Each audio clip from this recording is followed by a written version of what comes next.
Solitude has always been my comfort zone. I don't mind keeping to myself, less drama, less noise. My only real companion is my cat, a fluffy orange tabby with striking green eyes that I rescued 3 years ago. He's been my rock, especially after I lost my job as a software developer in last year's brutal round of layoffs.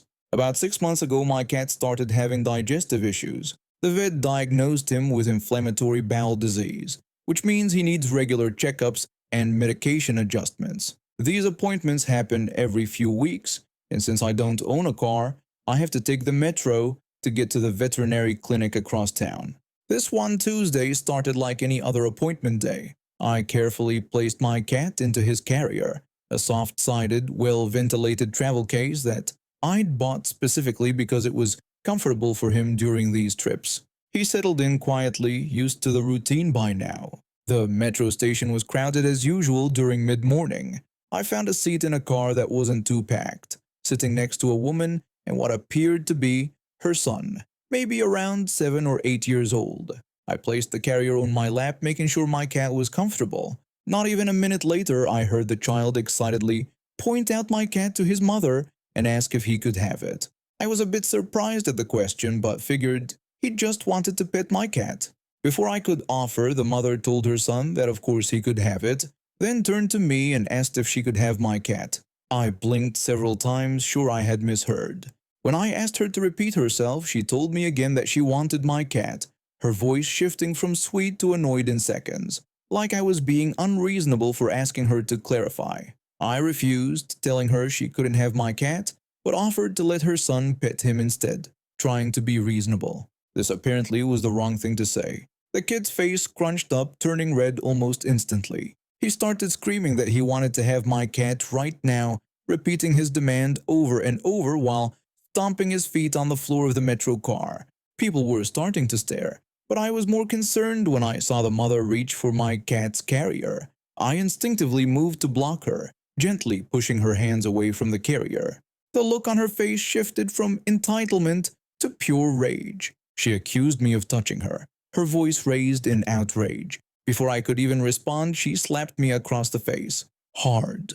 The sound echoed through the metro car, and my cheek stung with a burning pain.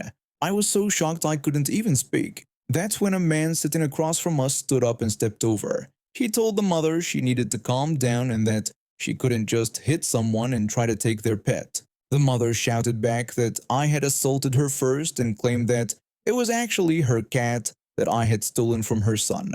Her voice was shrill, and her son's crying grew even louder. The man looked at me skeptically for a moment and asked if what she said was true, questioning if it was really her cat. I denied her claims, explaining that this was my cat and I was taking him to a vet appointment. I described how she had just asked for my cat, and when I refused, she tried to grab him and then slapped me. By now, several passengers were filming the incident on their phones. The mother noticed and became even more agitated, lunging for my cat carrier again. I stood up, holding it away from her, and pleaded with her to stop, telling her she was scaring my cat. The man positioned himself between us as the mother continued screaming absurd accusations. Her son was now lying on the floor of the metro, kicking and screaming about wanting my cat. When we finally reached the next stop, the man suggested we get the station security involved. I agreed, not wanting the situation to escalate further. As we exited the train, the mother followed, still yelling. A security officer approached us, likely having heard the commotion. He asked what was going on. The man and I explained what happened, taking turns to describe the events. The security officer then turned to the mother for her version of events. The mother claimed that we had assaulted her and stolen her cat, adding that her poor son was traumatized because we wouldn't give back their pet. Her story was so ridiculous that I almost laughed despite the situation.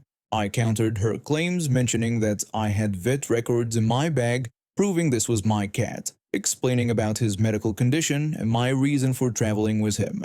The security officer suggested reviewing the security footage to clear up the situation. The mother's face fell immediately. She started backpedaling, claiming there was a misunderstanding. But the security officer had already radioed for assistance, and another officer arrived to escort us to the security office. We watched the footage together, which clearly showed her attempting to grab my carrier and slapping me. The security officers detained her and called in social services for her son, who was still crying but being comforted by a female officer. The security officer asked if I wanted to press charges for the assault. I thought about it but decided against it. The woman clearly had issues, and I didn't want to make the situation worse for her son. I declined but asked if they could document the incident. I ended up being 15 minutes late for my cat's appointment, but the vet was understanding when I explained what happened. My cat received his treatment and was none the worse for wear, though I was still shaken by the encounter.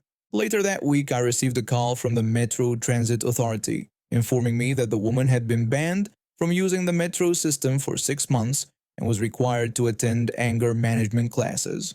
I hope for her son's sake that she gets the help she needs. My cat and I still take the metro to his appointments, but now I'm much more aware of who I sit next to. Some people really do think the world owes them whatever they want, even someone else's beloved pet.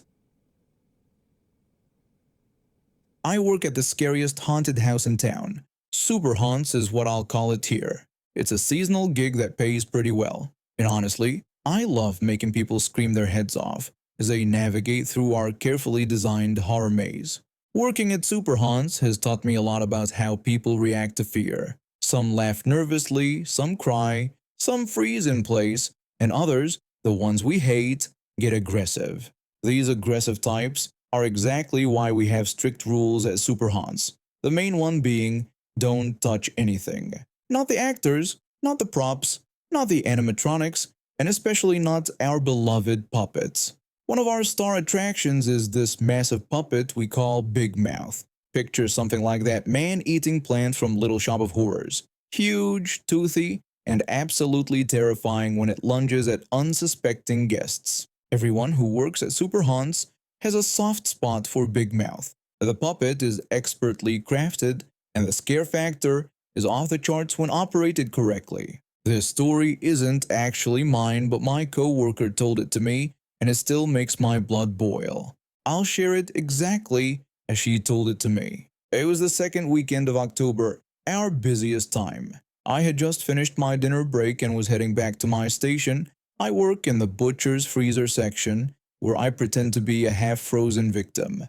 When I was walking through the backstage area, I noticed the puppet operator, I'll call him the puppet master, looking absolutely furious outside his station. The puppet master frantically told me that someone had just broken Big Mouth. He explained that some idiot had started touching the puppet and had dislodged the teeth. He added with obvious anger that the culprit was now trying to leave the premises. I asked if he was serious. The puppet master confirmed that he was completely serious and instructed me to follow a guy in a red jacket and not let him leave. He said he was going to get security and the boss. I immediately spotted the man in question. Tall guy, red jacket, looking irritated as he pushed past other guests trying to make his way toward the exit. I quickly cut through our staff pathway and intercepted him near the vampire crypt. I asked the man to stop right there. He looked at me with this incredulous expression, like I was inconveniencing him. The man asked why I was stopping him and stated that he was leaving. I explained that he couldn't leave yet because he had damaged one of our props and management needed to speak with him. The man protested, claiming that he had paid for his ticket and could leave whenever he wanted. I told him that when he purchased his ticket, he had agreed to follow our rules, which included not touching any of the props or puppets, and that he had broken one of our main attractions. The man dismissed my concerns, calling it just a stupid puppet and suggesting that it shouldn't fall apart so easily if people were going to touch it. I was trying to stay professional, but this guy was unbelievable. He kept trying to push past me, but I strategically positioned myself in the narrow hallway. I told him that he needed to wait there because security was coming. The man complained that this was ridiculous and accused us of holding him against his will. I corrected him, explaining that we weren't holding him against his will. We were asking him to take responsibility for damaging our property. About 5 minutes of this back and forth continued, with him getting increasingly agitated. Finally, the puppet master returned with our head of security and the owner of Super Haunt himself. When our boss is called to handle a situation, you know it's serious. He doesn't mess around with people who disrespect the haunt or its employees. Our boss asked what the problem was. Before I could explain, Red Jacket started ranting. The man in the red jacket complained that our employees were harassing him and wouldn't let him leave. He emphasized that he had paid good money to be there and was being treated like a criminal. The puppet master quickly accused the man of breaking Big Mouth, explaining that he had grabbed the teeth and snapped two of them off the mechanism. Our boss explained to the man that we have very clear rules about not touching anything in the haunt. He pointed out that those rules are posted at the entrance, printed on tickets, and announced before guests enter. He added that the damaged puppet costs thousands of dollars. The man suggested that maybe we should make our props sturdier if we're going to let people walk through the attraction. Our boss corrected him, saying that we don't let people touch the props, we explicitly forbid it. He said the man had deliberately violated our rules and damaged expensive equipment. The boss then gave him two options: pay for the repairs or have the police called to report the incident as vandalism.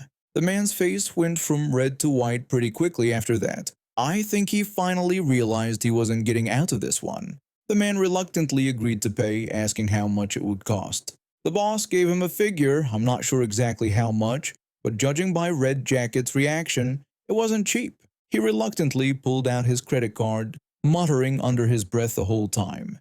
After paying for the damages, he thought he was free to go, but our boss had one more thing to say. Our boss told the man that he would need his ID as well because he was being permanently banned from super haunts. The man protested, claiming that we couldn't do that. Our boss confidently responded that he owned the place and absolutely could ban him. Security took his information down for our ban list while he continued complaining about how unfair everything was. Eventually, security escorted him out, and the puppet master went back to assess the damage to Big Mouth. The good news is that our maintenance team managed to fix Big Mouth before the next night's show. He's back in action this season, scaring the life out of people who follow the rules. But we're all extra vigilant now, watching for entitled jerks who think the rules don't apply to them. Working in a haunted house teaches you a lot about human nature. Most people are awesome and come for the fun and the scares. But there's always that one person who ruins it for everyone else. At least at super haunts, those people don't get away with it. Being alone has never bothered me. Less drama, less noise, just peace. My only real companion is my cat, an orange tabby with piercing green eyes that I rescued 3 years ago. He's been my anchor, especially after I got caught in last year's brutal wave of software developer layoffs. My job at the university was great. I managed all the equipment, helped students with their projects, and generally kept things running smoothly.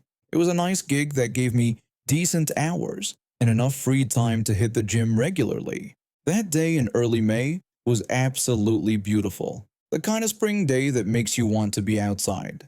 The sun was shining, there was a light breeze, and the temperature was perfect. I had packed myself a lunch, a massive sandwich I'd made that morning. It was what I called a classic Dagwood. Ham, turkey, roast beef, salami, cheddar, Swiss, and provolone, all stacked on a 12-inch sub-roll with lettuce, tomato, and mayo. The kind of sandwich that makes your mouth water just looking at it. Instead of eating in the staff room like I usually did, I decided to head out to the quad to enjoy the weather. I didn't know there was some kind of vegan rally happening that day. I just found a nice spot under a tree, spread out my lunch, opened up the sci-fi novel I was in the middle of, and took a big bite of my sandwich. I was enjoying my lunch when I noticed 3 guys in their 20s looking at me and whispering to each other. They were all wearing matching t-shirts with some kind of vegan slogan on them. One of them, clearly the leader of their little group, stepped toward me. The leader asked me what kind of sandwich I was eating.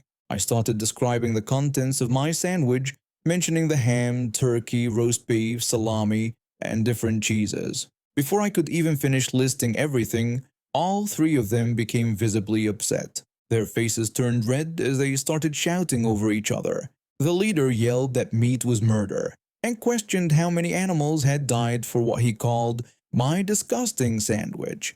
The second guy claimed the animals were tortured their entire lives just for my lunch. The third guy asked how I could eat dead animals like it was nothing.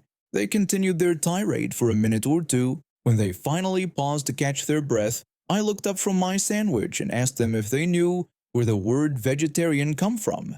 They all looked confused, which I had expected. I told them it was an old American Indian word for poor hunter. Then I returned to my book and continued eating my sandwich. It wasn't the most mature response, but I just wanted them to leave me alone. They didn't appreciate my attitude at all. The leader seemed offended and made a strange grunting noise. He reached down and yanked my book right out of my left hand. Before I could react, he smacked the sandwich from my right hand. It fell to the ground, and with a smug smile, he stomped on it, grinding my lunch into the grass. He asked me what I thought of that while smugly suggesting I wasn't so funny anymore. The whole time he was waving his finger in my face. I'm usually a calm person, but when someone destroys my property and gets in my face, that changes quickly. I grabbed his wrist, stretched his arm out, and with one sharp strike, I broke his elbow. He collapsed to the ground screaming in pain. The second guy apparently thought this was his moment to be a hero. He charged at me with his fist raised. I blocked his punch easily and landed one solid hit to the center of his chest. He dropped immediately, struggling to breathe. I turned to face the third guy, but by then campus police had arrived.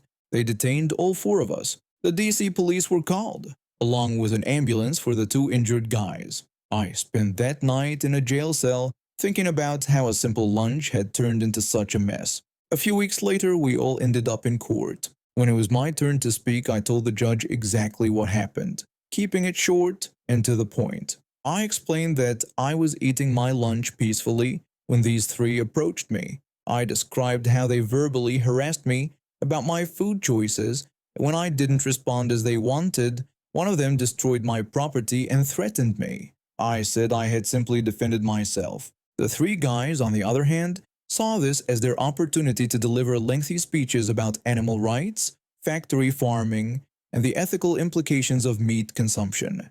The judge let them go on for a while until he'd clearly had enough. The judge stated that the court was not the appropriate venue for dietary activism. He dropped all charges against me and declared that the three of them would be responsible for all court fees and fines related to the incident. I walked out of that courtroom a free man.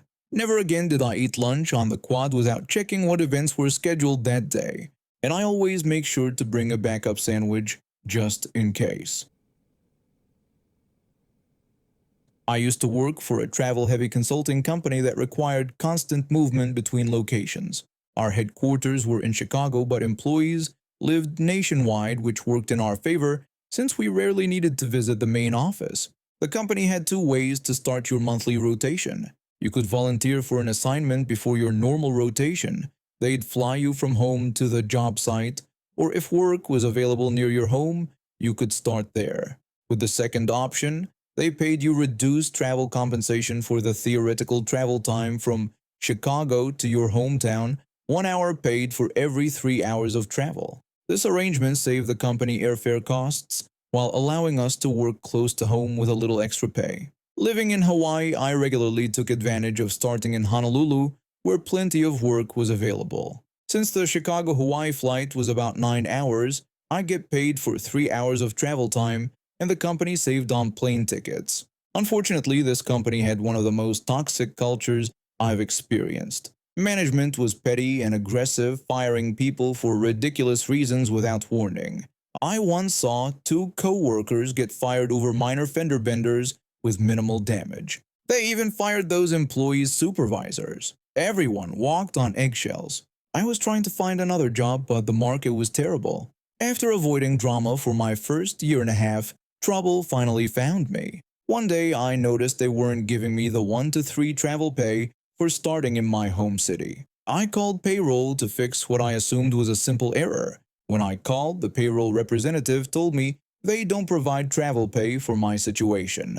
I explained the company policy about receiving 1 hour of pay for every 3 hours of theoretical travel time, mentioning I've been using this benefit without issues until now. The representative transferred me to their manager. The manager claimed this had never been their policy. I mentioned that just 2 months ago someone in their department had arranged this payment without any problem.